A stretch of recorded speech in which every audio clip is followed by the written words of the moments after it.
God bless you mugisha w'Imana ugote abantu badukurikiye bari ku mpande enye z'isi. Turanezererwa ku iruhande rwanyu. Imana yabarinze ikaturinda, izina ry'Uwiteka Imana nihabwe icyubahiro. Turashima Imana yagiye mu ruhande rwacu, dukomeje umwanya mwiza w'amasengesho, dukomeje umwanya mwiza wo kubana n'Imana, dukomeje umwanya mwiza wo kwinginga Imana.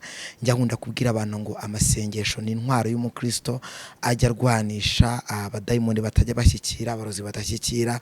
Nuzajya ubona ufite umwanya ujye wiherera usenge, kuko Imana iba yiteguye kugira ngo ibane nawe, ikuze mu ruhande rwawe, ikugirire neza. Rero gusenga bigira umumaro ku mukiranutsi yasenganye umwete. Imana ishimwe cyane. Turanezerewe kubwa kongera kugaruka iruhande rwanyu, turanezerewe cyane kongera kugaruka imbere yanyu kugira ngo tuvuge imirimo y'Imana. Imana yagiye turinda, twagiye durana ibintu byinshi bikomeye, twagiye durana impanuka, Imana ikagenda izikuraho.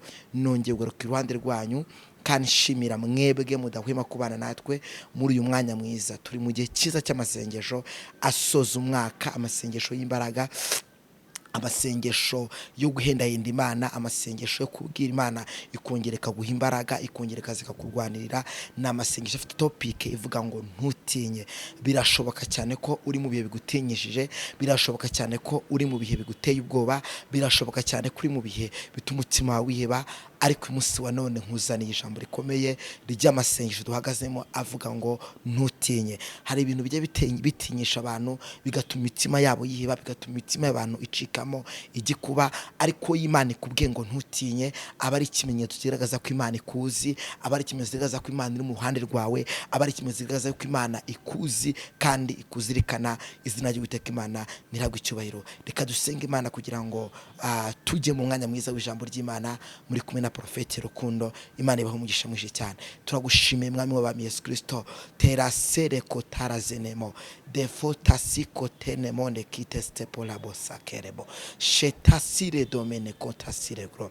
Tugize amahirwe Mana, tugize kandi kanya kumugisha, tugize amahirwe y'umunsi, tugize umunsi w'umugisha, tugize umunsi wo kubohoka, tugize umunsi wo kubona Imana, tugize umunsi wo gukira indwara. Ndasenze cyane kugira ngo nkurikiye ari mu bihugu bigiye bitandukanye, unkurikiye arushye, unkurikiye aremerewe, unkurikiye adafite kirengera, uhereye aka kanya akimara gukurikira ijambo abashe kubohoka, abashe guhura n'icyari gusengera, abashe guhura n'icyari kwinginga Imana mu izina rya Yesu. Ikiganza cy'Imana kimugutuye umumama, ikiganza cy'Imana kigutuye umusore, ikiganza cy'Imana kigutuye umwana mutoya, muhuje n'icyari gusengera mu izina rya Yesu. Ineza y'Imana imugote, igitinyiro cy'Imana kimugote mu izina rya Yesu Kristo Nazareti. Amen. Turabashimiye cyane abakunzi ba IRASoHOZA TV. Imana yagiye ibazigama, ihabwa icyubahiro. Imana yagiye ibarinda, ihabwa icyubahiro. Ni umunsi mwiza twungutse, ni akanya keza kumugisha. Tugiye gusengana Imana mu ijambo ry'Imana riri muri Luka ibice byaho 5. Turahera ku murongo wa mbere tugeza ku murongo wa 10. N'amagambo avuga ngo Yesu arobesha ifi nyinshi. Yesu yari ahagaze ku kibaya cy'inyanja ya Genezareti, kuko abantu benshi bamubyiganiraho ngo bumve ijambo ry'Imana. Abona amato abiri atsitse ku nkombe y'inyanja, ariko abarobyi bari bayavuyemo bamesa inshundura zabo. Yikira mu bwato bumwe bwari ubwa Simoni, amusaba kubumutsuraho ngo hato ngo buve ku nkombe. Aricara yigisha abantu ari mu bwato. Arangije kuvuga abwira Simoni ati, igira imuhengeri munjugunye ishundura murobe. Simoni aramusubiza ati, databuja, twerekeje ijoro tukora cyane, nyamara ntacyo twafashe, ariko kuko ubivuze reka nzijugunye. Babikoze bafata ifi nyinshi cyane, ndetse inshundura zabo zenda gucika. Barembuza bagenzi babo bari mu bundi bwato ngo baze babatabare. Baraza buzura amato yombi, bituma yenda kurengerwa. Simoni Petero ngo abibone atyo, yikubita imbere ya Yesu ati, vaho ndi databuja, kuko ndi umunyabyaha. Imana ishimwe cyane. kuko ubwe yari yumiwe n'abari kumwe nawe bose babonye izo fi bafashe. Imana ishimwe cyane. Na Yakobo na Yohana bene Zebedayo bari bafatikanyije na Simoni, nabo birabatangaza. Yesu abwira Simoni ati witinya, uhereye none uzajya uroba abantu. Bamaze kugeza amato yabo ku nkombe basiga byose baramukurikira. Imana ishimwe cyane. Dusomye amakuru meza ijambo ry'Imana. Iki ni igihe kimwe Yesu yari ari kumwe n'abigishwa be, cyane ndavuga ku uyu Simoni kuko ne bari kumwe, bari kumwe mu bwato, ariko iki ni igihe bari bararobye byaranze, bari baragerageze gushakisha ubuzima byaranze, ariko ijambo ry'Imana ritubwiye amakuru yizewe cyane. Njyewe nkunda ijambo ry'Imana, nkunda cyane uburyo ijambo ry'Imana riduhereza ishusho ya Kristo. Ariko Simoni we amenya amakuru cyane ko Yesu afite imbaraga n'ubutwari n'ubushobozi. Ntabwo yigeze yita ko nubwo abimubwiye yararobye byaranze, ahubwo ahita aravuga ngo ubwo Yesu bimbwiye, wamara kubimbwira ndabikora. Noneho kuri uyu murongo waho natinzeho cyane wa gatatu, ngo yikira mu bwato bumwe bwari ubwa Simoni, amusaba kumutsuraho hato ngo buve ku nkombe. Aricara yigisha abantu ari mu bwato. Igikorwa cya mbere cyabaye Yesu kugira ngo akore igitangaza agikorere ba Simoni, cyagikorera abigishwa be. Icya mbere cyabaye yabanje asanga Simoni mu bwato. Aha bisobanuye iki? Kugira ngo Yesu abagutabare, kugira ngo Yesu akurengere, kugira Yesu agire ikintu akora ku buzima bwawe, ubusabwe kugira ngo umuhe umwanya abane nawe, umuhe umwanya mu mutima wawe, umuhe umwanya mu buzima bwawe, umuhe umwanya mu byo ukora, n'umuhe umwanya muri ako kazi kawe. Hari ikintu azakura amahanga akabimenya, hari ikintu azakura umuryango ukabimenya, hari ikintu azakura aho utuye bakabimenya, hari ikintu azakura aho ugenda bakabimenya, hari ikintu azakura inshuti n'imiryango bakamenya yuko wasenze Imana.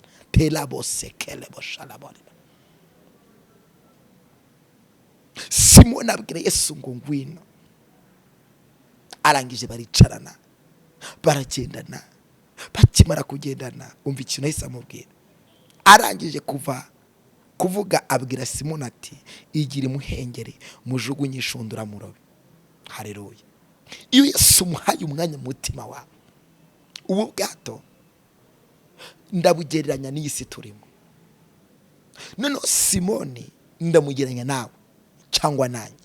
Yesu niwe gisubizo cy'ubuzima bwacu. Yesu niwe gisubizo cy'intambara turwana. Yesu niwe gisubizo kibazo uri kwibaza. Yesu niwe gisubizo cy'izo ngorane ufite, y'urwo burwayi bwawe ufite. Yesu niwe gisubizo cyawe. Umuntu yakubera igisubizo umwanya umwe, ariko ikindi gihe cyagera akakureka. Umuntu yakubera igisubizo akanya gatoya, ikindi gihe cyagera akakwibagirwa. Niko abantu bateye. Ariko Yesu yumuhaye umwanya ukabana nawe, hari ibintu akora imiryango itakora, hari ibintu akora inshuti zitakora, hari ibintu akora abavandimwe batakora, hari ibintu akora abo mwagenanye batakora. Imana himbazwe cyane. Dusomye ku uyu murongo wawo wa gatandatu, ngo abikoze bafata ifi nyinshi cyane, ndetse inshundura zabo zenda gucika. Simoni aramusubiza ati kuri gatanu, databuja twerekeje ijoro ryose dukora cyane, nyamba ntacyo twafashe, ariko ubwo bivuze reka njijugunye. Haleluya, haleluya.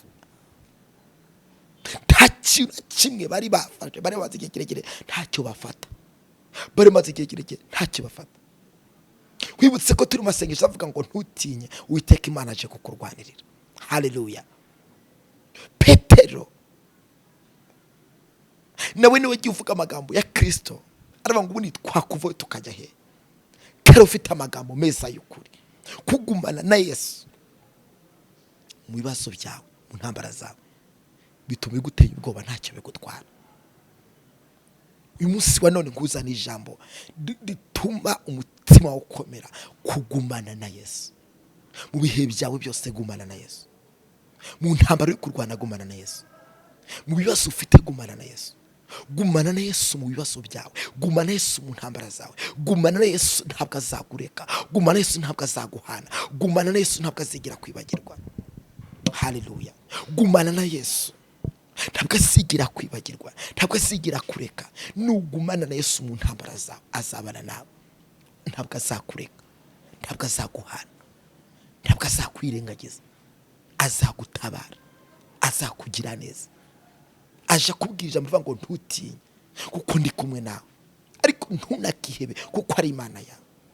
Iyo umuntu agumanye na Yesu, iyo umuntu ari kumwe na Yesu, iyo umuteye ubwoba n'ubwo byaza, ntabwo abasha gutinya. Delebo sekelebo shalabinifone. Uyu munsi nje kukubwira ijambo rivuga ngo gumana na Yesu. Haleluya. Simoni ari kumwe na Yesu, arangije kuba ari kumwe nawe, yaramubwiye ngo jugunya urushundura rwawe, uraza gufata ifi nyinshi. Imana ishimwe cyane. Rero iri jambo rishyire mu buzima bwawe, wumve ko nuzaba uri kumwe na Yesu, ibyo uzakora byose bizagenda neza. Haleluya. Simoni ari kumwe na Yesu, Yesu aramubwiye ngo jugunya urushundura. Kandi nkibutse ko atari kumwe na Yesu ntago byari gukunda. Yaba atari kumwe na Yesu ntago byari kwemera.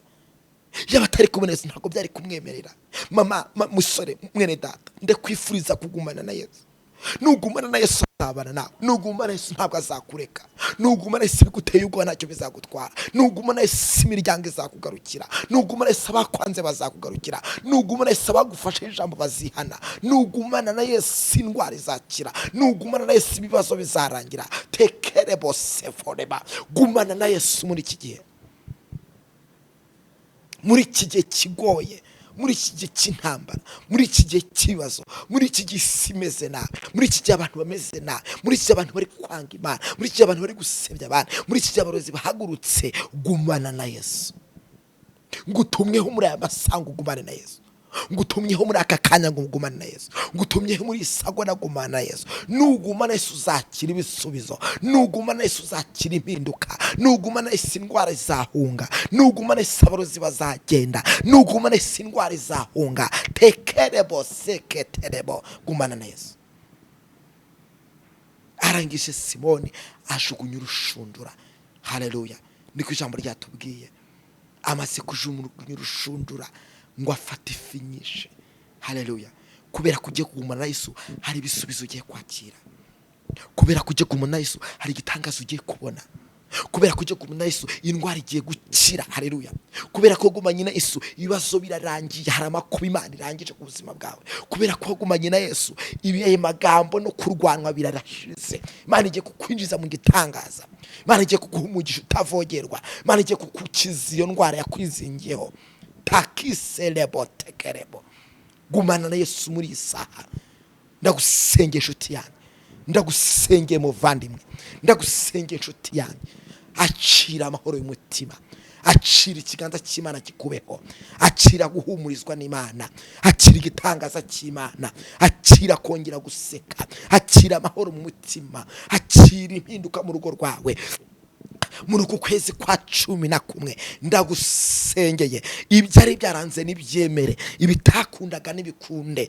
Ni wakire amahoro mu rugo rwawe, ni wakire gukira iyo ndwara, ni wakire kubohoka, ni wakire igitangaza cy'Imana, ni wakire imbaraga z'Imana mu buzima bwawe, ni wakire guseka. Ibyo Satani yakuriganyije nibigende, ibyo Satani yakurwa nyije kirekire nibikurekure mu izina rya Yesu. Nugumana na Yesu intambara zikurwanya, ibikuhiga uzabishaka bibure. Deke potala bone gulema. Muri aya masaha Yesu yambwiye ngo nimugumane. N'abantu benshi baretse Yesu, abantu benshi bagiwe Yesu. Niyo mpamvu warobye ntibyakunda. Ntabwo wafatisha ubuzima utari kumwe na Yesu. Ugira ukaro wabikanga. Ariko yuri kumwe na Yesu urabigashoboka. Yuri kumwe na Yesu ubona amafi asobanuye umugisha, amafi asobanuye guhembuka mu mwuka, amafi asobanuye kugaruka kuwiteka. Imana himbazwe cyane. Nangeje iruhande rwe kugira nkubwire ngo nugumane na Yesu. mu mibereho yawe ugumane. Hari icyifuzo ufite, twandike muri commentaire dusengana Imana. Twandike muri commentaire dusengana Imana. Nyemera ubitwandikire dusengana Imana. Tujye gusenga Imana. Ngo nuko Simoni arangije ajugunya urushundura aroba amafi menshi. Aroba amafi menshi.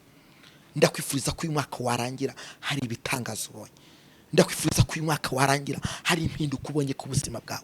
Ndakwifuriza ko uyu mwaka warangira hari amateka Imana ihinduye aho ukomoka. Ndakwifuriza ko uyu mwaka warangira hari umugisha ubonye ku buzima bwawe. Ndakwifuriza ko uyu mwaka warangira iyo ndwara urwaye ikize. Ndifuza ko uyu mwaka warangira hari agakiza Imana iguhaye mu muryango. Ndifuza ko uyu mwaka warangira iyo ndwara kwizingiye kure kure. Ndifuza ko uyu mwaka warangira ibitakundaga bikunze. Haleluya. Iyo umuntu agumanye na Yesu ntabwo amusiga. Iyo umuntu agumanye na Yesu ntabwo amuhana. Iyo umuntu agumanye na Yesu aramuhumuriza. Iyo umuntu agumanye na Yesu akugira inama. Iyo umuntu agumanye na Yesu ntabwo amuta. Abantu baguta, abantu bakureka, abantu bakwibagirwa, ariko gumana na Yesu.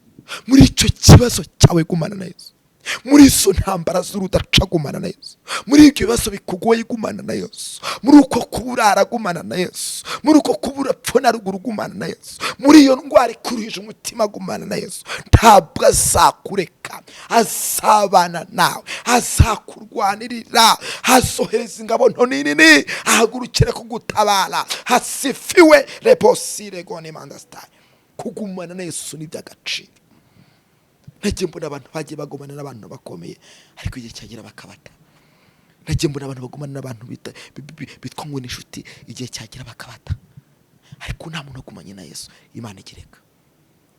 Imana ishimwe cyane. Reka dusenga Imana ku bwari no jambo. Reka ngusengera inshuti yanjye. Nyemera ahantu ruzamura ibiganza byawe.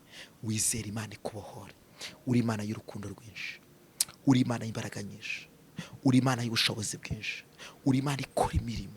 Uri Imana isura. Uri Imana ikiza. Uri Imana y'ububasha. Uri Imana y'imbaraga. Uri Imana ibohora. Uri Imana y'urukundo. Uri Imana y'impuhwe nyinshi. Senga badukurikiye online. Ikiganza cy'Uwiteka Imana kibagote. Ikiganza cy'Imana kiboneke. Ibyari byarapfuye bizuke. Ibyari byaranze nibyemere.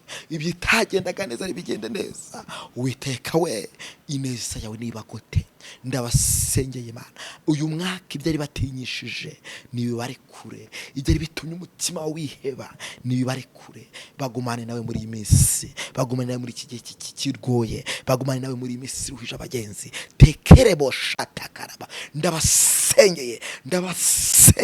Ineza y'Imana igotoye umubyeyi. Neza y'Imana igotoye umusore. Neza y'Imana igotoye umwana mutoya. Mu izina Yesu ikiganza cy'Imana kibagote kandi ubutwari n'ubushobozi no gufashwa n'Umwuka Wera bigotoye umuntu wese kandi umushoboze. Abafite ibyifuzo batabara. Abafite intambara zudacama ubashoboze. Abari barakuretse bakugarukire. Uravuze ngo Mana tugumane nawe. Umuntu wese agumane nawe. Umuntu wese akugarukire. Umuntu wese ahure n'igisubizo. Umuntu wese ahozwa amarira uri kuyarira. Mu izina Yesu ndasenze cyane kugira ngo ubutwari bushobozi n'icyubahiro bigotoye umusore, bigotoye umubyeyi, bigotoye umwana mutoya. Bisenze mgize mu izina Yesu.